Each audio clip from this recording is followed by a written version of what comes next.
we've had a tragedy happen. There has been a death. Recently, a new gaming publication, an old gaming publication actually, has died, and we have killed it. You know, we've been following the decline of games media on this channel for over a year now, and it's because I find it absolutely fascinating. Because from my perspective, these guys have all the tools at their disposal to be as successful as possible. Far more successful than I could ever be, but they don't wield it with any real conviction. In most cases, it's wielded with ego more than anything else. Yeah, they're just They have stupid. the access, they have the experience. The thing is that whenever you have a person that has access to tools and then they don't like, if you watch a monkey, you ever seen a monkey try to use a hammer and nails? It can't figure it out, but you know why? Because it's a fucking monkey. It's stupid. Yeah, that's it. They have the pipelines, the platform. They used to have the audience, but they don't have that anymore. The reader, the gamer, the people that they need to be able to have a job in the first place, they became insignificant to them. Or an enemy in some cases. And when you turn your back on the people that keep you employed, well, you find yourself unemployed. What a surprise. Odd how that works. Wow. Polygon is the latest to fall, and I think they're emblematic because in a lot of cases they represent the meme of the journalists that hate the gamers. Well, not when all of Kotaku dies, gamers will have won. The moment that Kotaku shuts down, that will be the total gamer victory.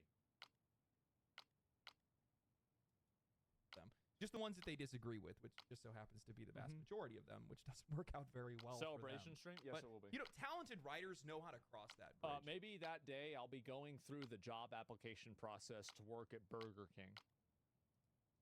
They know that you can still communicate and find ways to communicate with an audience that you disagree with. But Polygon is the best example of what happens when you turn your back on them entirely or you take up arms against them. So today what I want to do is I want to talk about the fall of Polygon. I want to talk about the continued death throes of legacy media. But I still think written media has value. Written media has more value than any other kind of media in terms of transmitting information.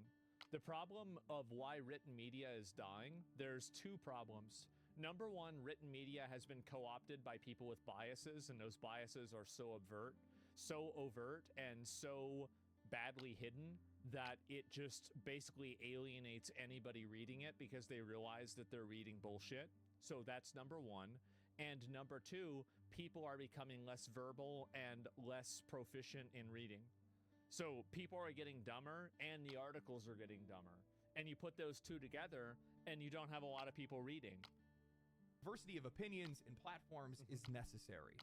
But that would require for games media to be relatable and to start delivering value. And I don't see that happening. Polygon has been sold off to Valnet. Most of its staff has been laid off. Only a few senior staff remain. Made their Doom 2016 gameplay video live on as a testament to their contributions to this industry. While it may come as a shock to some, it shouldn't, especially given how severe the layoffs have been across gaming media. Anyone who's been paying attention could have seen this coming. The entire writing staff announced their exits on Blue Sky, which tells you everything that you need. That's right. To know, and in the eyes of many gamers, this wasn't a tragedy. It's because Blue Sky actually isn't popular, and them leaving Twitter to go to Blue Sky is them shooting themselves in the foot. Nobody's going to go over and follow you on Blue Sky and read you on Blue Sky. All you want is a safe space for other people that agree with you, but there's no organic viewership or growth there at all. Long overdue correction. I'm just going to say for any non-Americans, Blue Sky is it's the mental health center for people who can't cope with Donald Trump and Elon Musk.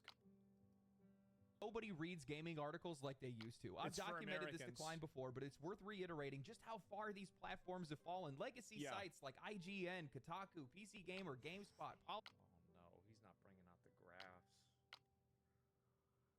Oh jeez, he's using the graphs. Why you have to do this to him, man? You had to bring out the graphs on him? Oh shit. Polygon. All of them started their descent around 2014. And they had a steep decline after 2018 that they never bounced back from. In the eyes of the players, these sites have stopped being informative. They've stopped being relatable. They started pushing 2014 is when Gamergate happened, by the way. Gamergate is what started all of this and killed them. They just didn't realize it until years later. Parroting PR talking points and outright alienating the very people who once supported them. Most articles now feel like sanitized marketing or worse, ideological messaging wrapped in clickbait headlines. And year after year, we've watched as these sites have consolidated, laid off, or pivoted to something completely irrelevant in a desperate attempt to stay relevant. Well, they just can't make any money because people aren't going to the website. And this is, so the real problem, and this is like a really good example of this, is that, so do you remember this tweet that this girl, so she got fired from Kotaku, ironically, or unironically, is that she made a tweet talking about like me, because I was discussing live streaming and like why I thought that it was less important for a new content creator to live stream. And she's like talking about like right-wing extremism. And it's like, when all you are is a hammer, every problem looks like a nail. And the issue is that these people are so one-note and one-dimensional that they don't have any real intelligence to be able to evaluate things in a way that makes sense. So the problem isn't even entirely the ideology. It's that the ideology is being used by people that can't really communicate very well, don't understand ideas, and can't conceptualize anything beyond their one-dimensional understanding of the world. That's the issue, and that's the real reason why these people are losing their jobs. It's because they can't write articles that are good and interesting because they're dumb. That's the problem. It's literally that simple. No other outlet better represents that downfall than Polygon. When Polygon launched in 2012, it was ambitious. They wanted to be more than just a review site. They wanted to set a standard, uncensored opinions, long-form journalism, video documentaries, cultural think pieces, and for a while, it worked. Their earlier reviews were sharp, polished, and well-written. They gave you far more than you asked for, but you read it anyway because it was damn good content. In a lot of ways, some of their earlier good writing, like that's the reason why, is that most writers nowadays, people don't realize that writing is a form of leisure for a lot of people and reading is a form of leisure. And so many people who are writers don't understand how to write with any degree of brevity or wit or like anything other than transmitting information in a very boring way. And the ones that do it in a self-indulgent way, where like they're trying to make these like metaphorical references to something that they learned about in AP English in 12th grade. And it's like, haha, this is so clever because we're a theater kid. They're just not good writers at the end of the day. Reflects what we see in video reviews and commentary today. Introspective takes on how playing a game makes you feel, what it reminds you of, what you wished other studios could learn from. And they had a solid pulse on what concerned players the most, but then there was a cultural shift, and Polygon just didn't shift with it. Instead, they veered off a cliff. The turning point came with Gamergate 2014, a controversial flashpoint in the industry that changed the tone of games media pretty much across the board. Well, it changed the tone of games in general.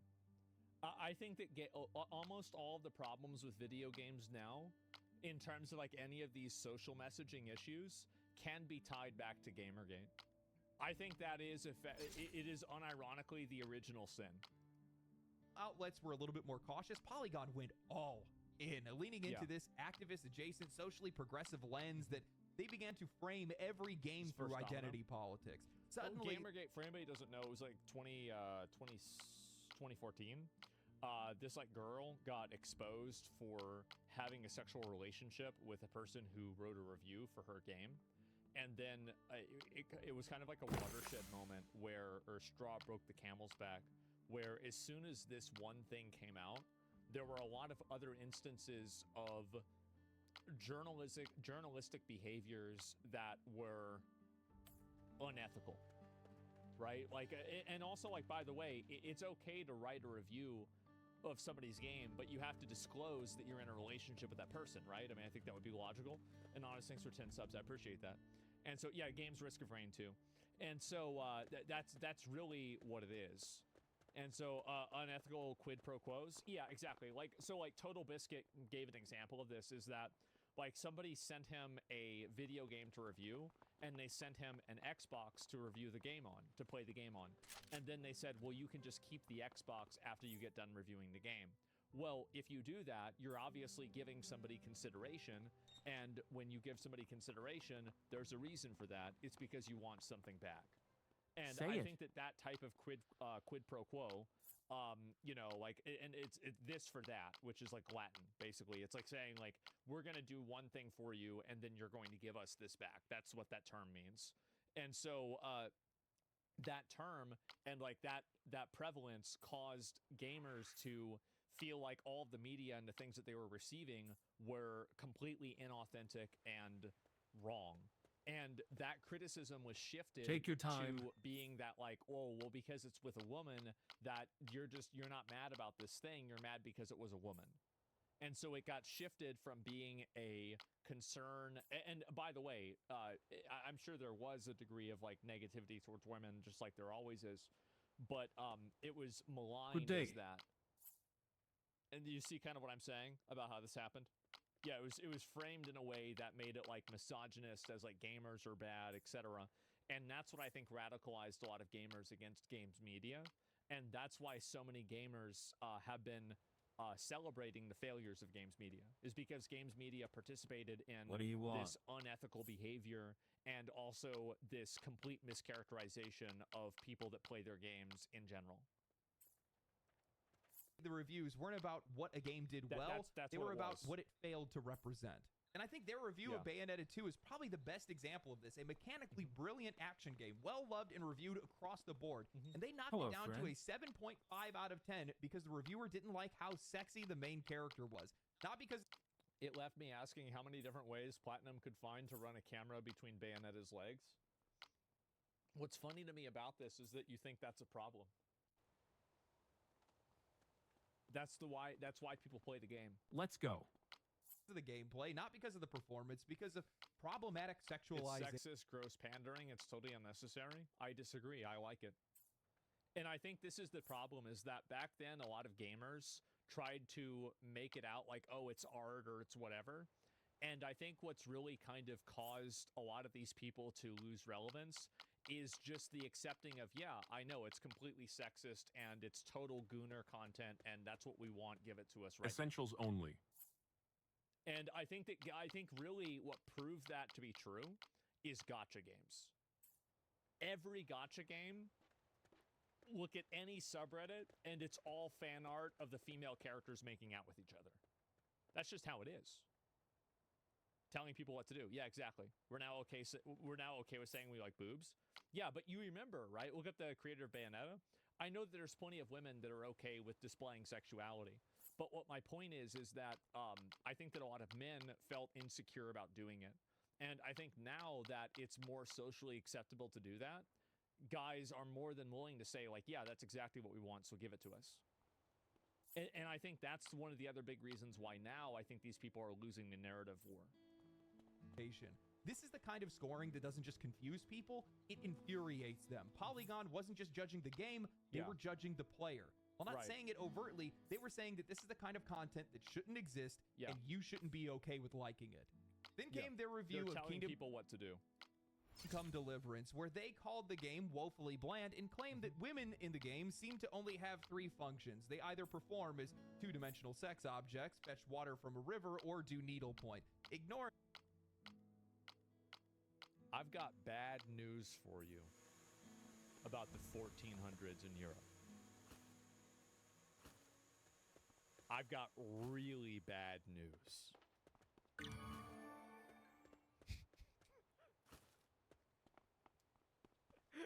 And they're not gonna like it.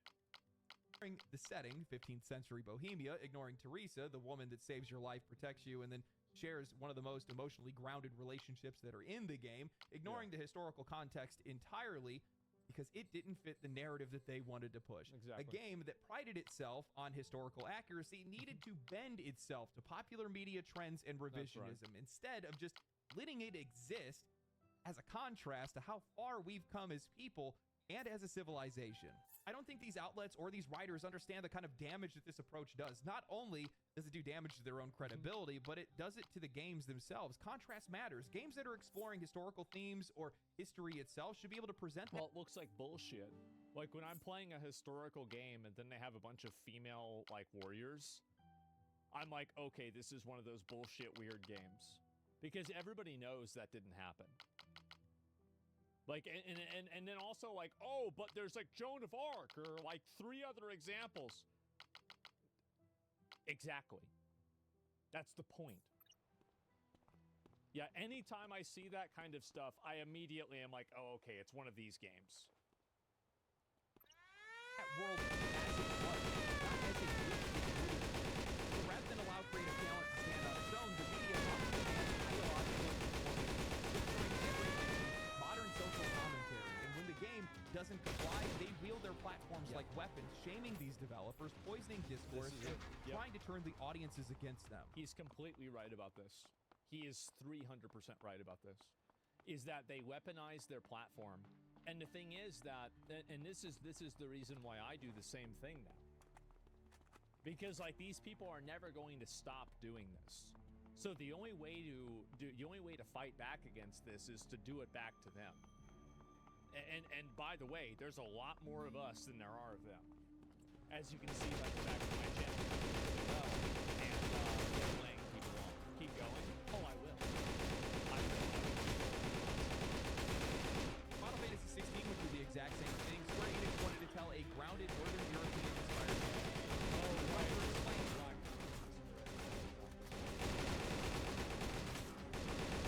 Excessive diversity with the game's lore and tone, he was met with headlines like Final Fantasy 16 has terrible answers to Final Fantasy so life, or Final Fantasy 16 has no business abiding by historical realism. No, actually, you're wrong. Nope. Nope. This wasn't coverage, it was a correction. A demand exactly. Yeah, this is not journalism, this is activism. Even fiction needs to submit to ideological vetting. I think that these developers should have the freedom to create without being publicly shamed for not fulfilling someone else's social agenda. Not every game has to represent everyone, and not every creative decision is a political statement. That's right. To be fair, and these people have no problem saying that when a game like South of Midnight comes out. They have no problem saying like, well, this game isn't made for you. Okay, fine.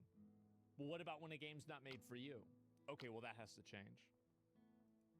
I can already hear the counter argument that players have mounted pressure campaigns to pushing back against what they view as forced representation or initiatives that they don't agree with, but there is a difference between market feedback and institutional pressure.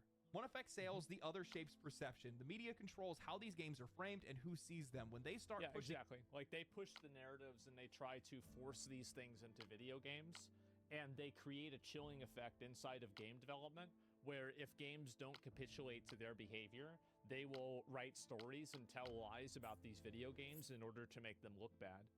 And that's why now, for video games that do play into these narratives, and they do actually listen to these journalists, it's like, you know, like the siren song of Odysseus, right? It's like, you know, if you want to sail your ship onto the rocks, that's fine. And guess what we are? We're the rocks. We'll destroy the ship. And it's worked. And that's why so many of these video games have died. It's because there's been so much pushback from it, and now these companies are afraid of doing it. Get wrecked? Yeah, get wrecked. There's blood in the water now? Yeah, exactly. And you can, by the way, if enough people are negative about a game, you can absolutely kill the game. Don't ever believe that you can't do it. You can. Believe in yourself. Ideology over insight, it stops being criticism and it starts becoming coercion. What the media never seems to be able to grasp is that this outrage cuts both ways. When they pressure studios to mold games into ideological statements, it creates a backlash, not just against that game, but the very idea that these games need to carry a message. Assassin's Creed Shadows, South of Midnight, Concord, they didn't draw fire in a vacuum. The media helped build the environment where these players now push back. You kept shaping the discourse. Don't be surprised when discourse shapes you right back. For every action, there is an equal and opposite reaction. I mean, this is the reason why Polygon and many of these other media outlets have lost their relevance over time, and it's because in the eyes of players, they have become an oppositional force. It's because they're wrong. That's the reason why. It's because their viewpoints and their their way of seeing the world is simply wrong. People don't have a problem with politics in video games. People have a problem with the mentally ill, SSRI addicted, upper middle class, white woman, progressive American politics. That's what people don't want to hear. Nobody has a problem with Metal Gear Solid's politics. People do have a problem with politics like Concord. That's the big difference. That is using their platforms to pressure studios to make changes. Yeah, it's not that we don't want politics. We don't want your politics. Players before themselves. And that's all been proven with recent statements made by Daniel Varva, the creator of Kingdom Come Deliverance. In a recent Czech interview, Kingdom Come creator Daniel Varva opened up about the impact Polygon and others had on him after the first game. He said that it felt like there was Daniel Varva was the guy that was the creative director. I don't know. Sorry, sometimes I go AFK, but he was the creative director for Kingdom Come Deliverance, and he got a ton of hate back when the game originally came out because the game didn't adhere to certain social norms. Sword of Damocles hanging over his head. And he admitted he was very afraid that journalists would pull what they did with the first game on him. This, by the way, is a metaphor for like a Greek story where there's like a sword hanging over a guy's head with like a fine thread on it, and it's the idea of like you being on edge, that you're going to be cut anytime. So again, complaining that the sequel wasn't very diverse and blah, blah, blah, to quote him directly. He talks about how he was afraid that they would scour his Facebook, auto-translate his political rants, and write up that he's now a Trumpist right-winger and against this and that. He talks about how that felt like a threat to him and how he was prepared to get fired over it. That is the legacy of Polygon, not just irrelevant articles, fear, self-censorship, development choices made out of survival, not creativity. You can have and also, do you want to know one of the really big proofs that gamers are actually not right-wing at all, and this is a totally fake narrative that's being created by weird Karen freaks, is the fact that Metaphor was one of the greatest games that came out last year, and I think that very few people debate that. Metaphor covered very progressive social issues, but it did so in a way that wasn't patronizing to the player, and it was respectful, and it was mature. The entire idea that like, they want, right? And so, yeah, I don't know, but game, right? Luis Gieber, I think Luis Gieber.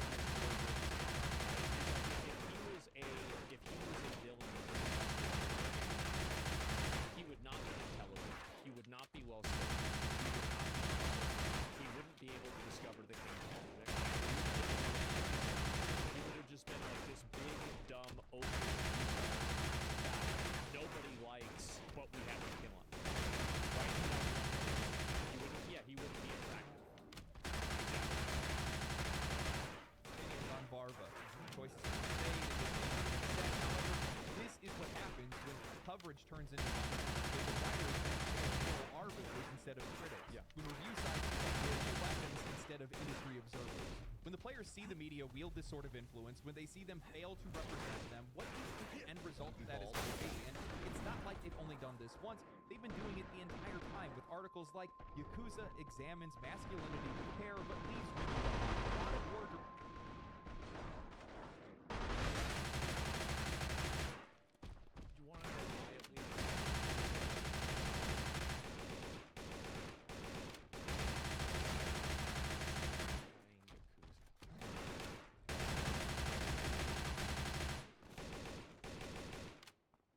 I wonder. Jeez, what a fucking mystery. Like, I played the Pirate Yakuza game. This is absolutely a shonen. It is. It's a total shonen. The entire thing is like that. Like, it really, it's a story written with the spirit of a young man. That's the way it is, and that's who it's going to appeal to. Some women might like it, sure. And there's guys that like Animal Crossing. But let's talk about averages. director on toxic masculinity and why Kratos has to change. Gaming's toxic men. Explained. Why are game companies so afraid of politics in their games? You watch as their coverage turns from... Because they're not. They're just afraid of your politics because your politics are stupid. Criticizing the industry to criticizing the audience for not agreeing with them. At first, it's a couple of studios that are the issue, and then it's everyone except them is the issue. And you can't expect your readers to want to stick around for that, nor be supportive of you or your industry. I mean, at a certain point, you have to wonder who they're even writing for, because clearly it isn't for the player, because the average gamer is not looking... And that's another really good component that he's bringing up, is like, who is this for? Like, whenever you're writing these articles, like, who's going to read these articles, and, like, how many people like that are out there? Essentials only. And we found out the answer to that. Not very many. To be scolded, psychoanalyzed, or not very many. Moral failure every time they load up a title that doesn't match with the editor's worldview. But that's what much of their writing has become, a performance of superiority that's aimed at the very people that they need to stay in business. Instead of cultivating a community, they treated them like they were an obstacle. Instead of insight, they're offering disdain. You cannot insult your readers, ignore their values, and then act surprised when they stop showing up. I mean, look at one of the articles that they wrote. I mean, gamers was used as a pejorative term, and that was started by games journalism. Like, I mean, I'm sorry, but like, that's a really bad way of marketing yourself. This year. These video games kill fascists, cathartic video games to get your anger out in a healthy way. Listen, I'm all about staying abreast on current events, but watching the fascist white cis hetero patriarchy put boots on the necks of anyone they want gets old fast. Not for me.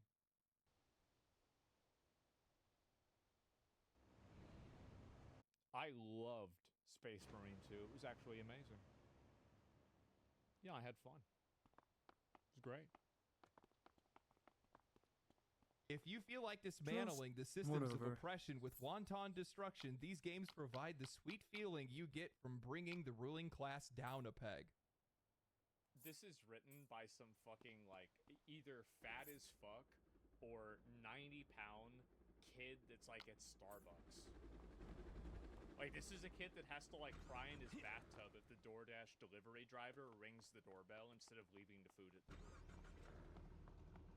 It's the most pathetic fucking shit that you've ever seen. Bro, what the fuck is this? Have you ever thought about the fact that the vast majority of the gaming audience doesn't tune into this, likely aren't even paying attention? About the ruling class? What the fuck is wrong with you? To politics, and they see this extreme rhetoric and honestly veiled. And it's also like, it's so one-dimensional and childish. I think that's also the big problem that a lot of people aren't bringing up, is that the way that they explain these issues are just so bad. For violence as weird and uncomfortable as hell. You write something like this, you publish this under the banner of a games journalism outlet, and then you wonder why you're sold off and your staff is laid off. What are the odds? You alienated your audience, you scared developers into silence, you turned your platform into a weapon, then you pointed it at the very industry that once embraced you. And for what? Look, let me be clear, there are hardworking people in games media who don't buy into any of this. Talented writers that just want to talk about games, who care about storytelling, systems, and creativity, but they have been they're YouTubers now. Found out, undermined by the loudest voices in the room, the ones who treat players like problems, developers like entities, and their own platforms like a soapbox. This is how you kill an outlet. Congratulations, mission accomplished. That are talking at people and not with them. This is what I said. Yeah, this is it. This is what I said whenever this is it.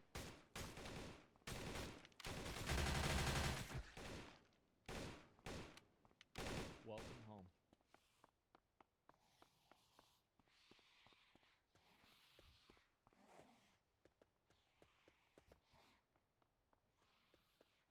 Just the way it is. At the exact same time being completely detached from reality, which does not help their situation whatsoever. They're pressuring these games to be made. They're pressuring these changes to be made within these games that players aren't even asking for. They're making articles that the audience, that the readers aren't even looking for. Look, man, I am not here for marching orders. I am here for gaming news, and if that's not what you're going to give to me, then I have no reason to be here. that's what's happening right now. You know, I'll be honest, I had no idea the Polygon was this bad. I had no clue. I haven't really heard them in a long time. Insider Gaming, because they stick to the news and they have some pretty good writers. But I started going through their article history, and they have some talented people, really talented people. There's some good stuff that they write, but there is a lot that doesn't belong on Polygon or on the internet at all. But you find yourself asking, who is this stuff even being written for? And even more so, we found out who it's been written for. No one. Oh, some of this stuff. And I know people want to point out the writers, and they always want to get a writer. Editor. They found out too. How did you have jobs? You don't have them anymore. How did you have jobs? You should have known not to be posting this kind of stuff. You should have known that's going to drive people away. Well, no, they don't know that because they put themselves in an echo chamber, and all the people that are around them do right. And if you do that for long enough, you start believing in your own bullshit. I think that's what's happened. In a lot of ways, it's just social immaturity. That on anything, they have to be the end of story. That's just where this goes. And you can't include their perspective in good faith because, well, it has to be vilified. It has to be demonized. And you're not going to... A great example of these are Stellar Blade and Wukong. I think those are two really great examples of that happening. Audience that way, and you're definitely not going to be making any money that way. And I think that the industry, these outlets did the same thing that the industry essentially did, which is post-Gamergate, they abandoned the initial audience that they had in search for this wider audience that they think that what they wanted to do is they wanted to go beyond games media and games journalism, and they wanted to become like full-on journalists. But the problem is that they didn't have the skill, insight, or knowledge, or probably even like mindset to be genuine, real journalists. So they thought that if we it's kind of like, this is a weird metaphor, right, or analogy, but I'm gonna make it because I love doing these. It's kind of like, you know how people say like, oh, you have to start in gay porn in order to get to straight porn. Is that okay? Well, I'm gonna start writing about video games. Established journalist in a general sense. I heard that. Yeah, everybody's heard that before, right? Yeah, and I think that's the real reason. No one says that, bro? I don't know. I hear it all the time. It doesn't exist. That's just literally never heard that. That becomes a sobering reality that no matter how much you don't agree with your audience, how vile, how vitriolic, how abhorrent they are. Yeah. Here's a great example of this, like with streaming, is that, like, I do think that streaming is like, it takes some degree of effort and some degree of time. It's not like a super easy thing to do in all circumstances. But I'm not going to sit around and soapbox about that, because at the end of the day, I understand that my audience, number one, like if you go to your barber to get your hair cut, you don't want to listen to your barber complain about their job. So you have like the, like, just really kind of common sense perspective of people don't want to watch about having to stream. The same as, you know, again, like a barber or whatever. But it's also that people just don't see it the same way that I do. They don't have the same insight that I do because they don't do it. And I don't do what they do either. And so when you try to force people to see the world the way that you do, all you're going to do is force people to see the world the opposite way. In general, the more that you try to push people into believing something that they don't want to, the more that you will push them away. You have to find a way to be able to reach them. I know that people are going to come out and say, well, oh, LD, look how the gaming audience is. These guys do the exact same thing. They pressure these companies. They use social controversy and things of that sort. That's exactly what we'll do. That's exactly right. Because it works. It worked for games media for years. Absolutely. It doesn't matter. Yep. Guys, I'm just going to tell you, like, I'm just going to tell it to you straight. And also, by the way, the customer is always right in matters of taste. Games media isn't the customer. We are. That's the difference. They're the ones that are paying. They're the ones that you need their attention. Yep. So either you figure out a way to be able to reach them, or you are reaching for a job application. That's it. You know, that's the thing. The media has just continued to fail to adapt to a lot of these different cultural changes.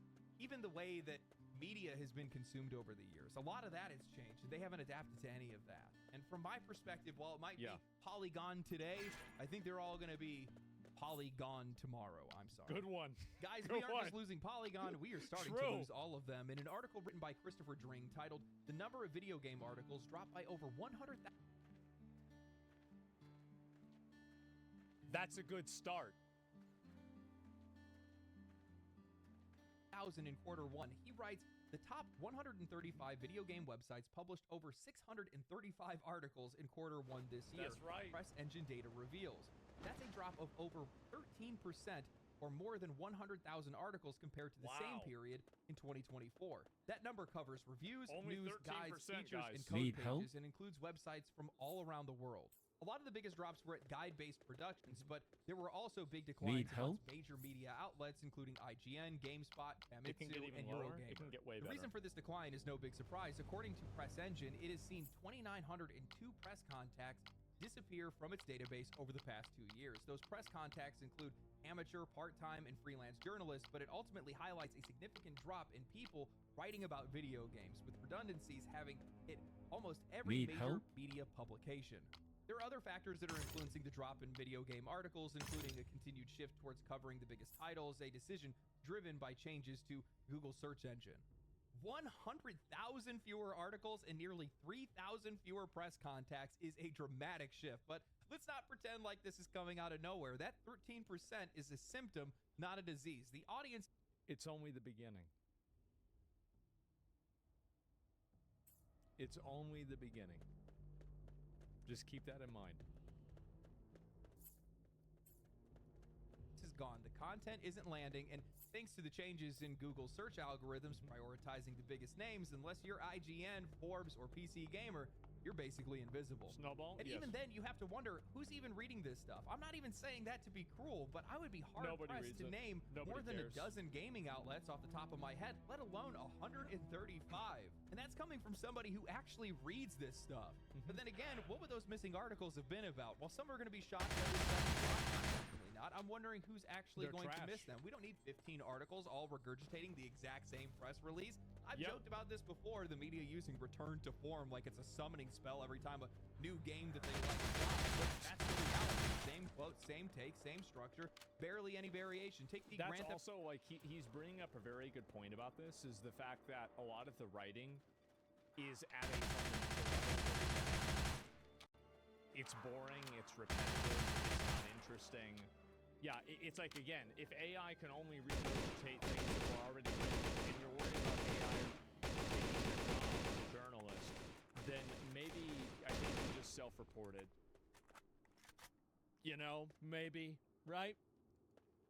Auto 6 delay. It was everywhere, but not a single outlet provided anything beyond the basic announcement. No exploration of Take-Two stock dropping, no discussions about how pressure to meet earnings forecasts could change the they have, right? Is that they're incapable of any form of second-order analysis at all.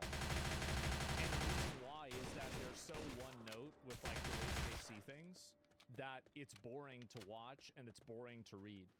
Like, people don't want to read. Like, this is one thing, like, I think even newspapers have this problem where, and I think this is a decline of the, this is the decline of people's command over the English language and their ability to communicate with it. And I think that it's been going on for years now, probably 20 years, 30 years, my whole life.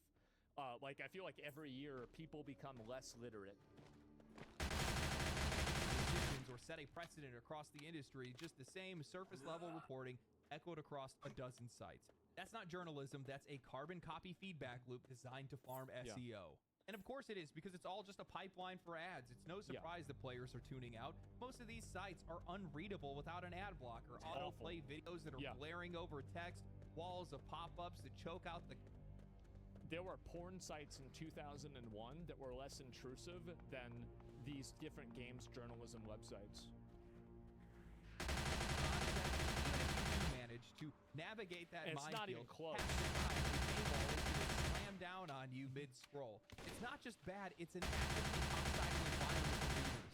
So players are going elsewhere. They're turning to YouTube, Twitter, Reddit, TikTok, wherever else they can go, because at least those people are talking. It's not down. At least they're entertaining. At least they're authentic. At least they respect your time. You can throw a video on in the background, let it ride while you're at work or you're commuting.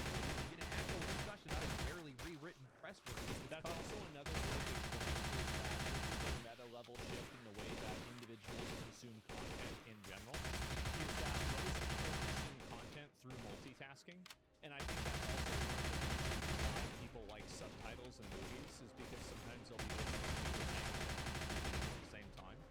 And so the reason why is that whenever you're reading something, you need to be one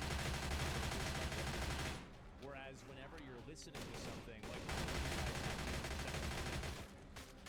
well, it's hard to have a 100-second monitor. So that's another structural weakness that many companies like this have. It's another problem with writing hands, and it's harder for. And the issue really is like, how do you solve that? You write but they can't for an ad, which honestly that makes this all the more baffling. Have not adapted videos. They're wrong. They already write this kind of content. IGN doesn't get operating. Do a voiceover ad on Twitter, TikTok, anywhere. There is no excuse. I was stunned to realize that I'm connecting up with a YouTube subscribers. Me, the guy that's making videos. Views, Kevin Smith. This guy is a fucking legend. This is Silent fucking Bob. And you have it has 2,000 views? How do you get Kevin Smith on your channel if you're only getting 2,000 views after 7 months? It's pathetic. In his spare time, closing the gap on an outlet that's been around since 2004. Bullshit. If Kevin Smith was on Theo Vaughn, that episode would have over 1 million views.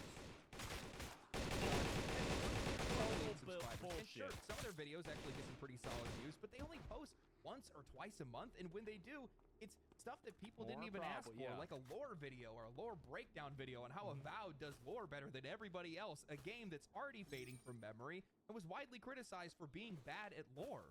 I mean, the business side of me is genuinely frustrated that these guys are sitting on a goldmine of content and they are wasting it. Skill Up and Gamer Ranks write articles and newsletters and then they turn it into content. Why can't they?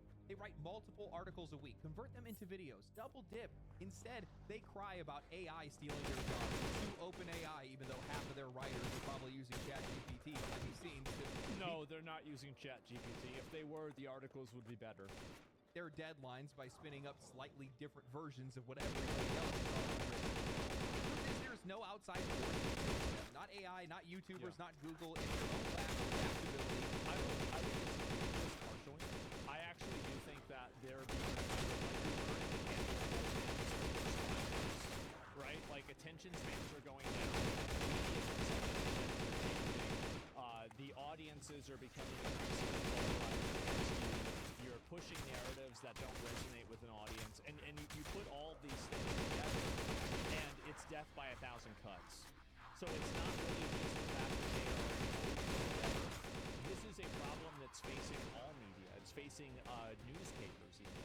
So the fact is that like there's just been a generalized shift away from this overall. People cannot read more than a menu. Yeah. Lack of relatability. That's what's actually eating these guys alive. This collapse is total and it's systemic. It's not just bad outlets or controversial takes. It's not just Polygon or Kotaku that's writing things that nobody cares about. It's an entire media apparatus out of step with the players, out of touch with developers. Well, somebody gives any form of authenticity, they get represented by everybody else in the professional industry. So there's a chilling effect for talking about these things in any sort of an authentic way, which makes people think that the media is biased, and it's because it is. Completely unprepared for how media consumption has evolved. They haven't just failed to adapt, they've doubled down on the very behaviors that is driving audiences away in the first place. Instead of Massively reflecting, authoritarian. learning from the failures of their peers, they are lashing out. Instead of reporting, they are correcting. Look no further than the gamers roundup of 2024 gaming controversies. We boiled down the criticisms of Assassin's Creed Shadow to outrage over Yasuke, as if concerns about historical authenticity were conjured out of nowhere. Definitely not. And it's also like, and this is the other thing too, is that these people think that they have the authority to tell people what they're allowed to care about. If somebody doesn't like Yasuke, it doesn't matter what the reason is for it. They're still not going to buy the game. And so if you want to create an apparatus, and this is the problem, is that these people are so selfish. They think that creating and insulating developers from any form of genuine feedback or criticism is something that's helping them. And then these developers get laid off and their lives are ruined because they were falling for a lie. They were being told a lie by these game developers, or sorry, these game journalists and these companies telling them, oh, this is what people want. No, it's not. And because you've been lied to, what's happened is that you've led yourself down this path that's damaging. Brought up by Ubisoft themselves. They ignored valid conversations, and by doing so, they poisoned the well. Then there was a response to Black Myth Wukong when Game Science didn't apologize for some loose allegations that were made against them. This was, in my opinion, I think this was the worst one. Because it was the most blatant attempt at, the media mafia, and it was the most transparent example of it happening. It was such an attack. Naturally, the usual parts of the Twitter sphere were thrilled to see a developer being so based, especially since Black Myth Wukong was a hit. Proof positive that real gamers don't want politics in their games or some such. Others viewed the whole thing more as just strange and a little creepy. There are no others. They didn't exist. It's just you. Likes to paint a false majority by having terms like proponents, opponents, people online, voices, things like that. But what they're doing is they're creating a false parody. They're actually using parody. There's like 3 or 4 people saying this, and then everybody else is wrong. It's like a literally 95-5 or 99-1 situation that they're trying to make people perceive as a 50-50. Then they finished with saying, it's hard not to read the silence as a sign that Game Science feels it has nothing to apologize for. Yeah, maybe that's because they don't actually have anything to apologize for. Maybe not every developer needs to pass a moral purity test before they're allowed to ship a game. Maybe some of these studios just want to make something cool without having to grovel for forgiveness for every manufactured scandal, but instead of respecting that, the media wants to treat silence like it's an admission of guilt. And this kind of behavior that's because silence is an admission of guilt, and they're guilty of not getting ad revenue. They create they monetize the problem being created, they monetize the response, they monetize everything. So this entire problem is created by media in order to sustain and you move out of this problem, it doesn't exist at all. Because it never actually did. Everything contempt for the audience is on full display. They retreat to places like Blue Sky to avoid feedback, posting articles like gamers are terrible people and we should stop being okay with it, only to follow it up later with it's time to start trusting video game reviewers. Yeah. Nope. That trust is not coming back. Not after years of talking down to players, punishing developers, and turning the medium built on creativity into a battleground for personal agendas. Polygon's collapse is not an isolated failure. It's a forecast. And it's a warning sign for all of these outlets still pretending like they have a voice of authority while the audience is quietly walking away. You don't get to ignore the people that you claim to speak for. You don't get to mock the community, miss the story, and still expect to be relevant. That's you either revolve or you fade out. For most of them, they already have. The press didn't lose the audience, they pushed them away. Now they're watching the lights go out one outlet at a time. It may sound crazy, but games journalism isn't dead. The reason why I say that is because I can bring up an article and decide that I can read it word for word and people will still engage. People will still entertained by it, but they're my opinion, the opinion of the writer, their own opinion, because it's an open dialogue, not a sermon. With so many of these outlets wanting to educate audiences instead of inform them, it's no surprise why nobody and that's another thing about the educating thing. The educating it's patronage. Because it's implying your ignorance and it's implying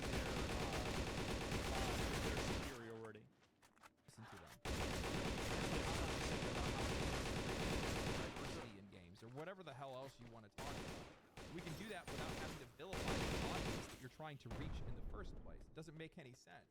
I brought it up. The ESA reported in 2023 that 53% of gamers in the US alone are men. 72% of them are white. It is not enough. It's way more than 53%, and everybody knows it. The reason why it's so high for women is because they're counting bullshit games like Candy Crush. If you're talking about actual male gamers that are playing PC games that are selling for $60, you're looking at an 80+% audience. That's just the way it is. And I bet 80% is probably low. I really didn't know that. It's obvious. It's completely fucking obvious. You can't not count girl games, come on. Of course I can. There's 5 of them. And there's 500 male games. Strategy to vilify a large subsection of the audience that supports you or your industry. This isn't ideology, it's just math. You can reach these people. Here's a really great way to look at it. How many women that are popular in video games are not attractive? That's right. 0.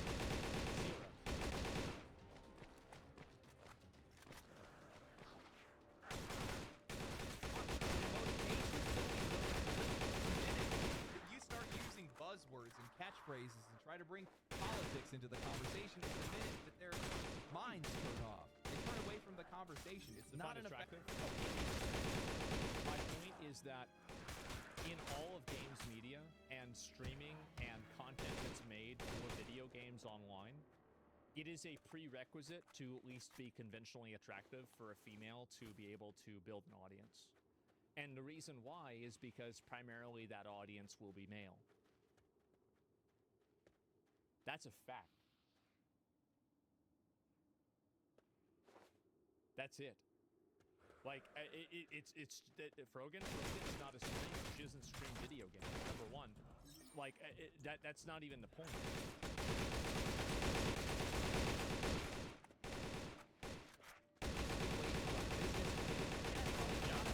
Way to have a conversation. These are things that these guys should be professionals at. You know, beyond that, written media, that's really what's dying out. And some of it has to do with attention span. Some of it has to do with most of these sites don't even have a dark mode. Yeah, these sites are awful. And yeah, I mean, you can get away with being an unattractive guy in games media, but you can't get away with being an unattractive girl. And the reason why is because men are the primary, and men don't want to look at an ugly bitch. That's just a fact. That's so aggressive. Get mad, but that's it. Like, it hurts my eyes, man. Why do you do this to me? Sorry. You know, if it's not on Twitter or Reddit, somebody gotta say it. They're getting most of their information Let's from be YouTube real. videos more than anything else. You have to adapt. You have to capitalize on that, and you have to do. Yep. And they'll all be calling me a snake if I objectify them. I do all the time. I'm not sorry. I'm gonna keep doing it.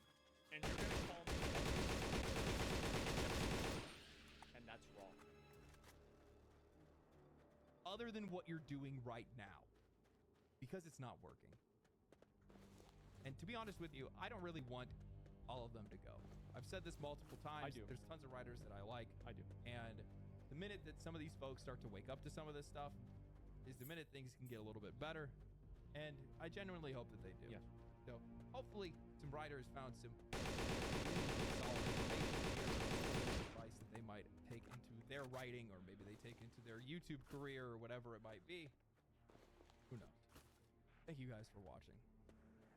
If you guys did enjoy the video, share the video, like the video, comment down below. Make sure you guys I don't know how they're gonna learn anything. You know, maybe, I don't know, maybe they can explain. Yeah, well, maybe if they play a game like Crazy Taxi, maybe they understand. Trump posts on Truth. Outside of that, stay cool, stay righteous, stay safe. Catch me on guys later. I think he pretty much, he expected, like, he's not even as harsh as I am.